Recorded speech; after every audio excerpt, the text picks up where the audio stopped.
la construcción. Bueno, vamos con el avance.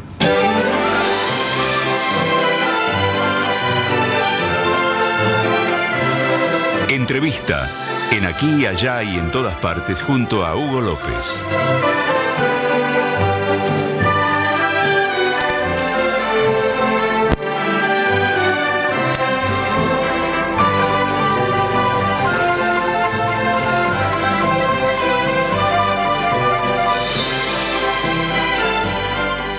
A ver, no, esto es pérdida. Yo te decía la otra vez, las 3 etapas de destrucción del ferrocarril fueron el Plan Larkin en la época de Frondizi. El inicio, con alguna continuidad y con alguna reversión en la época de Longañato, a partir del golpe del 76, y después a partir en la época de Alfonsín se esbozó una privatización parcial, y después directamente en la época del Menemato vino la frutilla del postre, lo que puedo decir, ramal que para, ramal que cierra y todo lo demás. Esperemos que no es una cuarta. Ahora, eso en general se daba en época en que el ferrocarril estaba en baja en todo el mundo. El tema es que se dé ahora que está en alza en todo el mundo. Entonces vamos a ser muy necios si hacemos esto. Y por supuesto, el común de la gente creía, por ejemplo, Flace fabricada en los años 60, Alzogaray decía, no, estos Viacom son los ferrocarriles argentinos, o sea, lo que nos destruye desde adentro en el presupuesto y en las acciones. En el caso de los 70 era el déficit según Martínez de O. Ahora, pasaron los tiempos y yo llegué a escuchar al mismo Alemán, que fue uno de los factotum de economía en la época de la dictadura, decir, no tenemos que volver al tren porque con un solo hombre y una máquina arrastramos lo mismo que 40 camiones. Sí. En un economista con titulación internacional, que formó parte de la política argentina en forma nefasta, a mi entender, pero representante también de la banca suiza en Argentina, no es poca cosa. Sí. El tipo que diga una cosa, vamos a decir, de crasa y supina ignorancia, porque necesita un maquinista, que en realidad son 2, y necesita una máquina en vez de tantos camiones, pero también necesita el mantenimiento de la vía, de las estaciones y todo lo demás. O sea, estas reducciones llevadas a esos niveles de decisión, porque nos guste o no nos guste, son tipos que pesan en el concepto nacional de los empresarios, de los banqueros, de los que en definitiva hacen las cosas y toman las medidas. Realmente es terrorífica, porque el común de los mortales, el vulgo, digamos, lo que le meten, o sea, tiene y te carga la cabeza con una cosa, compras eso, el otro te carga, Neustadt te cargó la cabeza con Doña Rosa, era rehén de los ferrocarriles, le cargan la cabeza eso, el tipo queda formateado su cerebro. Pero en la gente que está en los factores de poder, tomar decisiones de esa naturaleza basado en una evaluación tan liviana, bueno, muestra también que el camino por el que vamos es un camino de cornisa cuando nos desbarrancamos, ¿no? Bueno, acá esto puntualizarlo bien, cuando uno dice Menem fue el que le puso la frutilla al postre, pero esto empezó en el gobierno de Frondizi, no es que lo esté salvando a Menem, simplemente está viendo cómo fue la cosa, porque reducirlo a que fue la decisión de Menem de cerrar los ferrocarriles, reducir el tema y realmente no entender nada. Si la querés, la gran desgracia del periodo menemista es la destrucción del Estado Nacional. Sí, más profundo. Eso es más profundo todavía. Es cierto, pero reducirlo a que lo cerró, no, esto empezó mucho tiempo antes. Exacto. Hay antecedentes, yo sé, en un gobierno, esto genera problemas. Van a plantearle de acá de Rosario, en la época de Espósito, van a plantearle de poner de nuevo el ferrocarril allá a Buenos Aires, este interurbano que vos conocés muy bien, a Cañada de Gómez, eso. Sí. Y le dicen, lo sé muy bien, le dicen termínenla con este tema, olvídense de este tema. Bueno, porque ahí estaban las líneas de transporte. Lo mismo que vos decís, se decía en los años 60, de que Alzogaray era factotum de las empresas de transporte por carretera también, entonces no le interesaba que hubiera ferrocarriles. Concretamente, Hugo, en todo el mundo se están abriendo ramales ferroviarios nuevos, vías principales nuevas, líneas de alta velocidad nuevas, líneas de carga nuevas que transportan, una sola línea australiana transporta más que todo el tonelaje de Argentina junto, por ejemplo, y Australia tiene 10-12 millones de habitantes y vive de la minería como uno de los recursos principales. ¿Una línea transporta equivalente a todo el transporte de camiones de Argentina? No. Que transporta una sola línea transporta 10 veces lo que transportan los ferrocarriles de toda la Argentina en un año. 10 veces, una línea. Es una línea que únicamente... ¿Qué equivaldría todo el transporte? ¿Hay cálculos hechos que en todo el transporte en camión? Hay cálculos, pero el porcentaje del ferrocarril está en el 7, el 8% del total de lo que se mueve en la nación en toneladas, no sé en toneladas kilómetros, que es lo que realmente acá en canta. Argentina. Acá en Argentina. Estamos en un 7%. El ferrocarril, exactamente. Y en su mayor apogeo, ustedes tienen... Llegó a estar arriba del 50-60%. Y es más, en una época prácticamente tuvo el 90% porque la carreta dejó de competir con el ferrocarril. Sí. Entonces después vino el duelo con el camión, hubo un equilibrio y después directamente el camión pasó a tener primacía, con todo lo que nosotros ya sabemos, o sea, con todos los problemas de la ruta, con todos los problemas de combustible, con todos los problemas de los muertos, etcétera, etcétera. Estados Unidos, que fue el boom automotor del planeta, logró equilibrarse aproximadamente entre fines de los 70 a los 80 en un 33% del transporte interior para el modo automotor, para el modo ferroviario y para el modo barcacero, que es muy importante. Entonces hay un reparto modal que les beneficia a todos ellos. Hay, digamos, los distintos discursos de defensa de una u otra posición, pro ferrocarril, pro camión. Te estamos escuchando vos y vos enumerás las ventajas del transporte en ferrocarril. ¿Qué esgrimen el que trabaja o no lo puede decir y trabaja vedadamente, tapado? ¿Cuáles serían los beneficios del camión por sobre el ferrocarril? ¿Hay algún discurso que lo sostenga, que lo mantenga? Bueno, uno de los discursos es la cantidad de gente involucrada en el mercado automotor. O sea, vos pensás que el mercado automotor se compone el mantenimiento de la ruta, el cobro de los peajes, el cobro de los seguros, todo el tema de reparaciones, repuestos, lubricante, combustible, la venta de los mismos vehículos, en los cuales acá hay un defensor que en cierta forma es la finanza de la nación.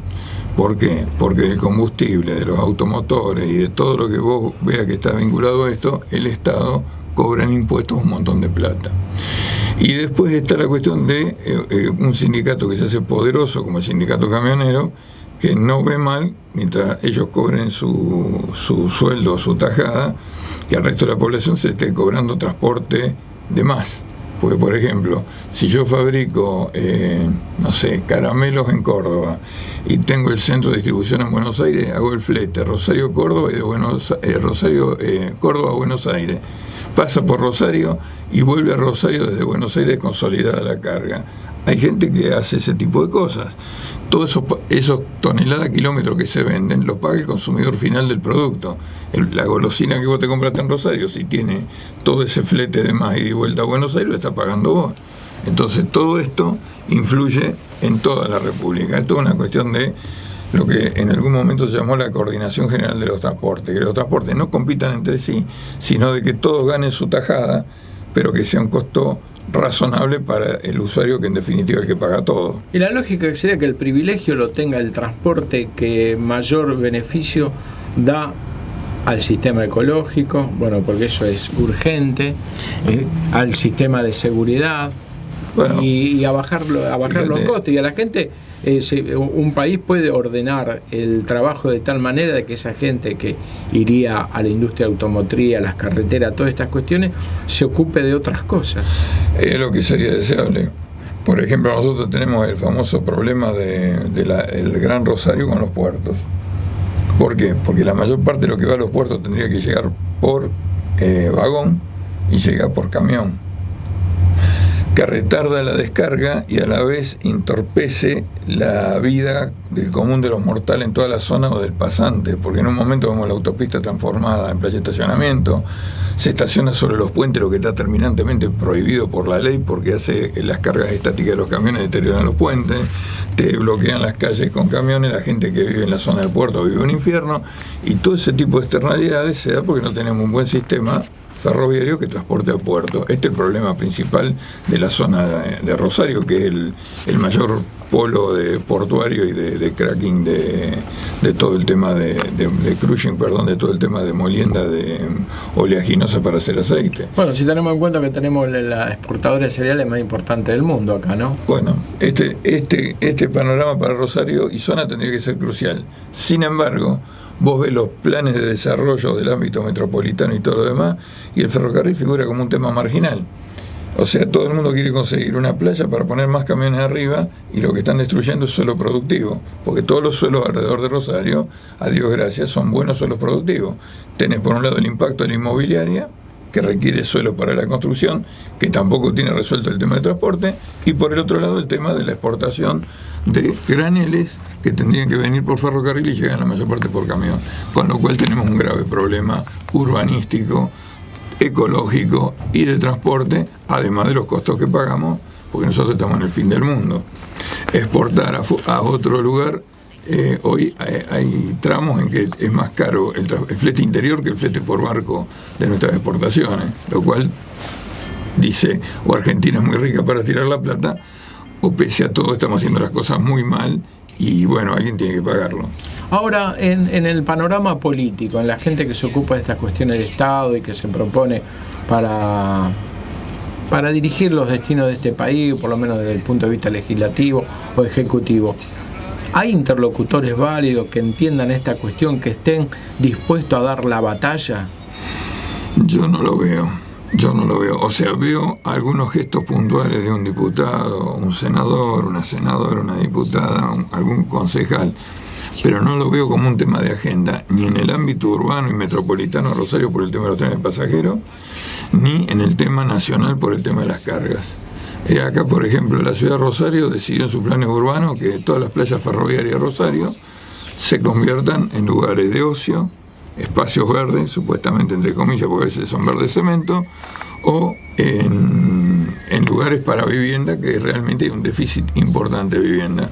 Pero no tiene en cuenta que una ciudad, un área metropolitana de 1 millón y pico de habitantes, tranquilamente podría recibir algunas cargas por ferrocarril que no le congestionaran la ciudad. Por ejemplo, ¿dónde están ubicadas las plantas hormigoneras? Todo lo que recibe una hormigonera puede entrar por ferrocarril y tener su propio desvío ferroviario y su planta en un lugar que no moleste dentro de una playa ferroviaria. Y sin embargo, y lo único que saldría sería el producto elaborado, el hormigón para la obra. Mientras tanto estamos recibiendo la piedra, el cemento, la arena, todo por camión, intoxicando el tráfico propio. Entonces, estos temas, yo creo que los planificadores urbanos ni lo registran, no lo entienden y no ven los ejemplos de otros países. La gente teme encontrarse con este gran monstruo sinárquico que le dio este rol al transporte en camión, que domesticó a aquellos que por una cuestión propia de la rebeldía de quien tiene que llevar un proyecto político adelante se amilan ante semejante monstruo que impide hacer. No se animan a la propuesta del ferrocarril, no la saben, una cuestión de ignorancia. ¿A qué le asigna todo esto? Porque es preocupante que una cosa tan vital no sea agenda de Estado en ninguno de los partidos, digo. Yo creo que es más profundo que eso, Hugo. Cuando ferrocarriles en las universidades de Argentina siempre fue una materia. Con el paso del tiempo la redujeron a una bolilla dentro de una de las materias vía de comunicación. Y yo te puedo decir que en algunas universidades el trabajo práctico de ferrocarril es resolver un paso a nivel en el programa de estudio. Vos fíjate cómo se fue, porque cuando vos atacás a la usina de pensamiento que defiende este tipo de cosas en los niveles profesionales, que son los que se supone que le van a dar consultoría a los políticos, porque por ahí el político, salvo que venga del palo, no tiene por qué saber todo algunos esto. partidos tenían unos cuadros políticos muy, yo me acuerdo, bueno, uno está hablando del 70, 60 y pico, 70, que tenían cuadros políticos que estudiaban todos estos fenómenos, ¿no? Yo no sé, te pregunto a vos si vos hoy encontrás en esos sectores interlocutores válidos. Yo lo único que veo, para mí entender, en este momento, lo único que presiona sobre el político es el lobby urbanístico constructor, sí, inmobiliario, en general de naturaleza especulativa, porque acordate que en los 70 uno de los problemas era atacar la vivienda social como base de una parte importante de todos los planes urbanísticos, porque se reconocía que socialmente, aparte del derecho consagrado en la Constitución, a la vivienda digna. Sí. Hoy, en general, el lobby inmobiliario que se da es un lobby de naturaleza especulativa. Y por el otro lado está lo que se conoce en Estados Unidos o en Europa como el pool de la autopista, que es vendamos más autos, vendamos más camiones, vendamos más colectivos, vendamos más combustible, vendamos más seguros, vendamos más rutas, cobremos más peaje. Entonces, es muy grande lo que hace eso, Y por otro lado, ha mermado los cuadros técnicos de ferrocarriles, que tampoco le pueden llevar una cosa de definiciones a su jefe, que son los jefes políticos, pues en definitiva por nuestra organización, vamos a decirlo, constitucional y democrática, los jefes políticos mandan sobre lo que la Fuerza Armada, lo que el trabajo de planificación nacional, la energía y todo lo demás. Entonces, bueno, no son técnicos, pero son los que levantan la mano y votan. Entonces, esta falta de comunicación creo que también lleva a esta anarquía en la que vivimos, que es a nosotros nos mata la abundancia, porque si no tuviéramos la cantidad de recursos que tiene Argentina, lo que dilapidamos en recursos, estaríamos todos viviendo en Villa Miseria y muertos de hambre. Pero Argentina es un país muy rico. Ahora, esta interpretación que hacían de nuestra sociedad, de nuestro país, la planificación, Mosconi, Sabio, Scalabrini, Ortiz, Perón, toda esta gente, ¿dónde está todo esto? Yo creo que está en los libros y está en algunos pequeños cenáculos que todavía piensan en eso, y cuando vos hablás de que viola la Constitución, que ya lo venía nombrando Belgrano en su momento, lo execrable de los tipos que violan la Constitución, hoy en el caso Ferrocarriles concretamente, la ley federal de ferrocarriles y hasta la misma Constitución Nacional está siendo violada con decretos y con cosas marginales que hacen de que en vez de los mecanismos reales de control para mantener cada día, acrecentar el patrimonio ferroviario, no me refiero al histórico, que es muy importante,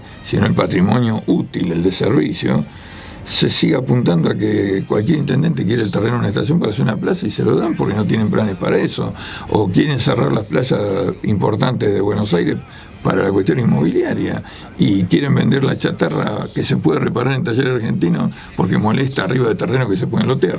Entonces evidentemente hay un desquicio de la forma de digamos una contraplanificación, aunque hay gente que está trabajando para solucionar las cosas, pero no hace tiempo ni tiene la capacidad para pasar por arriba del otro, que es una oleada, porque es como cuando vos te impones la Coca-Cola o la hamburguesa. Sabe que vas a engordar, sabe que la guita es de un franquiciario internacional, pero la gente compra Coca-Cola y hamburguesa.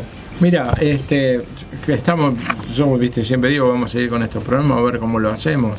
Y lo que sí, primero es la toma de conciencia, predicar sobre las ventajas de por qué tener ferrocarril. Y digo, cualquiera que crea en estas cosas, la obligación de difundirlo. Por eso cuando ve que en algún desorden, porque un tren en Buenos Aires llegó tarde o porque están llegando tarde, prender fuego a una formación. Es decir, eso es quebrar la voluntad de otros compatriotas para que peleen por el pueblo. Yo digo, bueno, está bien, el tren se vuelve a comprar, digo, para un país, digo, 5 vagones, bueno, no una pavada, digo, pero se vuelve a comprar. Lo que no se vuelve a recomponer es la voluntad de la gente, de lo que estaban reclamando, diciendo, mira, están prendiendo los fuegos, los trenes. Sí, ¿por qué no la casa de que programó eso para que salga así? Pero, sí, en todo caso han de buscarlo. Claro, acá hay otra cosa, Hugo. Ahí están los dos países, Capital Federal y el área metropolitana de Buenos Aires y el resto del país.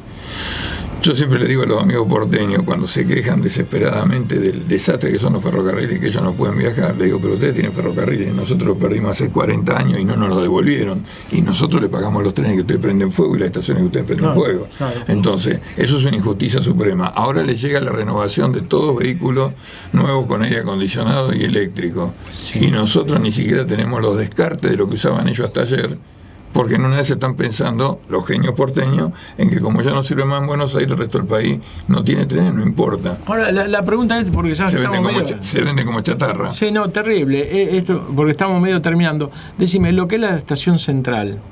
Rosario Central, Wilrey ahí corriente, ¿no es cierto?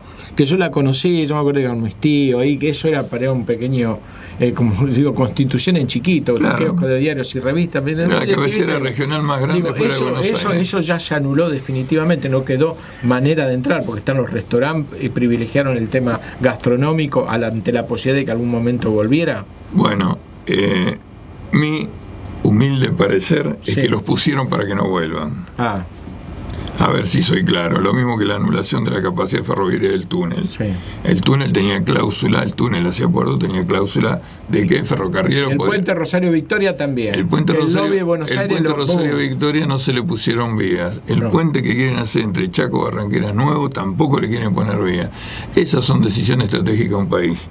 En el caso nuestro, la decisión estratégica de una ciudad. Llegar en tren a Ahora, por ejemplo, la gente de la municipalidad está proponiendo hacer la estación de ferrocarriles principal en el Cruce Alberdi, que del Cruce Alberdi no entren trenes al centro. Si vos venís de Cañada de Gómez en un tren y tardaste 20 minutos hasta el Cruce Alberdi, con 25 minutos estás en el centro. Bueno, te podés bajar y tomar un colectivo que te lleve en 17 o 20 minutos. O sea que eso por tu estudio, la estación Rosario Central, esa acá. Nosotros seguimos proponiendo, incluso la última vez que tuvimos hicimos juntada de firma y creo que algo sirvió, es por ejemplo que no se anulen con el tema de meter cocheras subterráneas, lo cual es una herejía, directamente debajo de la estación, porque el lugar es estratégico y la traza podría hacerse una parte en túnel y llegar tranquilamente a Rosario Central, que es un lugar espectacular. Sí. Ni siquiera nos oponemos a una estación de ómnibus, un estacionamiento subterráneo, porque podría ser útil dejar el auto y tomar el tren. Lo que decimos que no se puede hacer debajo de un edificio histórico y eliminar la posibilidad que los trenes vuelvan, aunque sea en forma subterránea. Que para una ciudad de 1 millón, un área metropolitana de 1.300.000, 400.000 habitantes, pensar en 200, 500 metros en subterráneo no es una gran inversión, pero una inversión estratégica a la cual no se mira. Es lo mismo que dar permiso de edificación a 10 o 20 pisos en barrios que tienen cloaca para trabajar en 1 o 2 plantas. O sea, por eso cuando te hablaba del lobby inmobiliario especulativo, me refería a eso. Hagamos el negocio y después la infraestructura paga mongo y se joden todos. ¿Qué cosa chiquita anulando una cosa estratégica como el ferrocarril? Bueno, ya vamos a volver, entonces ahora después que vos te vayas, yo cuando cortemos. Yo te traje el boletín nuestro, te traje el Rosarino, que hacía varios años que no lo sacábamos, que es la publicación de la Asociación Amigo Rí, que tiene 2 temas excluyentes: la obra Rosario Buenos Aires con el tren y la estación Rosario Sur, hoy a medio terminar.